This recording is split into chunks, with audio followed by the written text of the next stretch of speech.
I'm Guido Gianasso. I am the Associate Dean and a Professor in Global Leadership at Nanyang Business School, which is part of Nanyang Technological University in Singapore.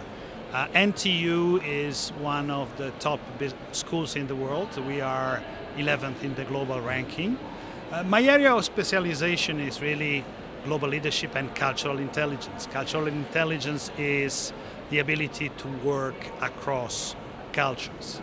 I'm also active as a consultant, as many other colleagues working in education, and I'm the honorary consul of Romania in Geneva. So I am in charge of representing Romania in the western part of Switzerland.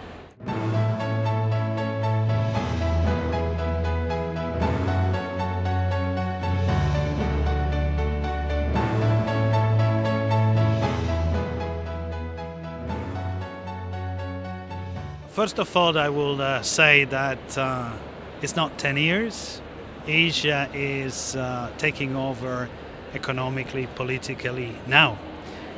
Statistics shows that by 2030, the Asian middle class will grow by about 1 billion people, which is 3 times the combined middle class of the European Union and the US.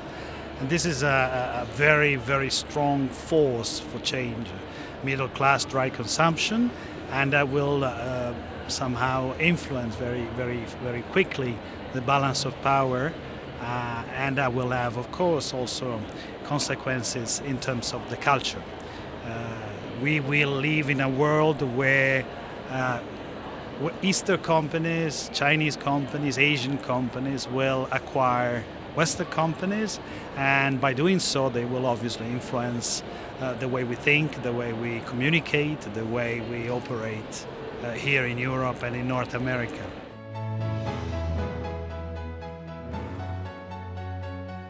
It's a very interesting question, because what I observe is that in Asia, Asian managers are very eager to better understand the culture and the business mindset of Western managers, while here in the West we are still complacent.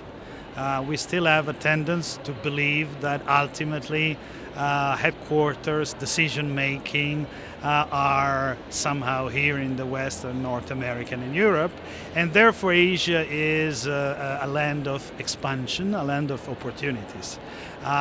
So we are struggling to realize what is really happening, but of course that will change over time, and our role, our mission is to make our colleagues in the West aware and start mobilizing them and getting them to realize that working with Asian colleagues on a peer-to-peer level implies complete reassessment of the way we communicate, the way we take decisions, the way we lead teams.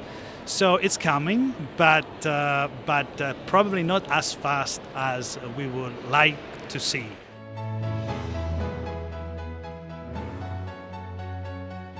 The big differences between culture, we are generalizing here, but culture in the East and in the West is that culture in Asia values are different in terms of power distance, in terms of individualism, and in terms of time perception. So advice to Western managers is try to understand that in Asia the time horizon is much longer. The team is everything. It's not about me, it's not about what I want, what I like, it's about what others think and feel, and it's about high power distance. You cannot openly challenge decisions. You have to operate within a framework which is given, and if you want to change things, you have to do in a much more delicate, much more sophisticated, much more indirect way. And this is a challenge for most of us, because we have grown, we have been educated with the idea that challenging your teacher, your boss, or your colleagues is good, is healthy. Well, that's not something that works in Asia. There are ways, of course, to convey your message, to disagree, to bring your ideas, but it takes more time, and it has to be done in a much more sophisticated, high context way. You cannot impose your own way of doing things. You have to accept that other people think differently and adapt your behavior.